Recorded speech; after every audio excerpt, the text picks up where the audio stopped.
it's like a little pill, but not a pill. It's a practice. So it's a little practice that you do. And to me, it's the most rest. It's like the most power nap you could ever get. Yeah. This tool helps me find moments of peace because I don't have a whole lot of time that extend my day so I can live like my fullest capacity. Like it gives me 2 days in one day. It just gives me this power. It's been around for a while, but I mean, I think on a widespread level, it's being picked up by everybody now. It's being understood as something more than some kind of religious, nutty thing. It's a system of teaching yourself how to get into a state of relaxation that affects your entire life. It's not just finding quiet, it's finding bliss. And that is natural, that is for everybody. You see it in babies, you don't have to teach it to them. We somehow forget. It's a different experience every time, but I get glimpses of something that energizes me on such a deep level that I'm not sure exactly what I'd do without that form of prayer. It's a way to be in touch with who I really am. You meditate? It helps me because it puts me in a conscious space. Because before I actually do it, I keep reminding myself, I ask myself, who am I? Who am I? Who am I? It's just a reminder that underneath all our comings and goings, our successes and our failures, there is a deeper dimension to our lives, and we can tap into it and show up from that place, which is wiser and more joyful and more compassionate. As soon as you try to do this, your mind's going to go bonkers. You're going to start thinking about, what's for lunch, do I need a haircut, where do gerbils run wild, whatever, blah, blah, blah. You're just going to notice, oh, my mind's going crazy right now. That noticing is the key moment, is in fact the victory. It's interesting because this is when most people think they've failed, that I can't meditate because I can't clear my mind. This is the biggest misconception about meditation. You do not need to clear your mind. That's impossible unless you're enlightened or dead. The whole goal is just to notice when you become distracted and start again. You return your attention to your breath, and you just do that 1,000,000 times. And every time you catch yourself wandering and go back to your breath, it's a bicep curl for your brain.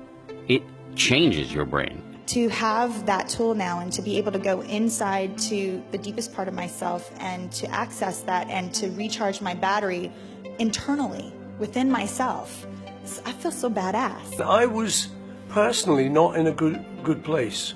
I think, just overdoing it in the 60s. So I was just not very sort of centered, and I was looking for something. I think we all were. I was very impressed by the people that I learned that they did TM, and I was like, well, they're interesting people, and there must be something to it, and I thought I'll try this, even though I'm not good at meditating. It is the only time I have that stillness. It's the only way I've ever been able to sit long enough that I open my eyes and I'm sad that it's 20 minutes later. I'll tell you my greatest regret. I didn't know the importance of that morning TM in those days. Wow. If I had 2 TMs, I'd still be doing the show now. Right. I did not have the energy. I was exhausted. Sometimes you painfully exhausted all the time. If I don't do it, I feel like I'm constantly chasing the day, as opposed to being able to be controlled and dictate the day. Not that you're, calling the shots on what comes forward, but the fact that I am set and ready for whatever may come my way. I have a calmness about whatever comes my way, and I'm poised.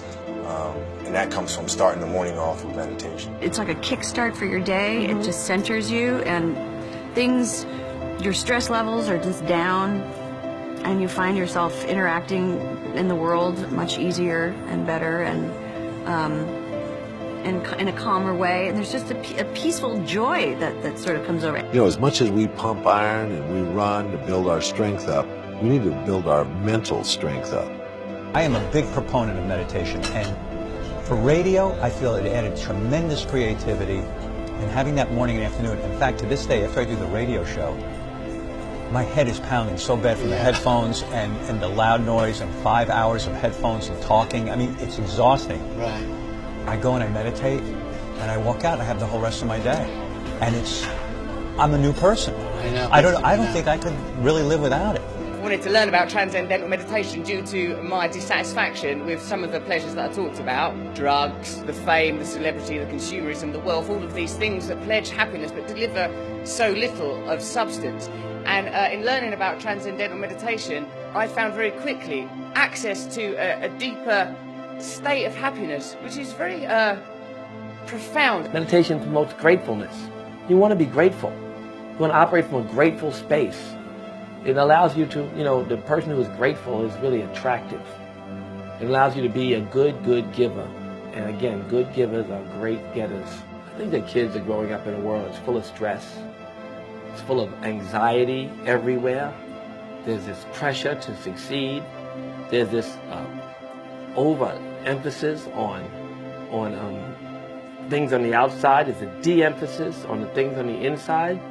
And kids it's a difficult place to grow up, this world. You can give every kid happiness when you give them meditation. The moments when they realize they have everything you have. Give them that gift. Very, very important.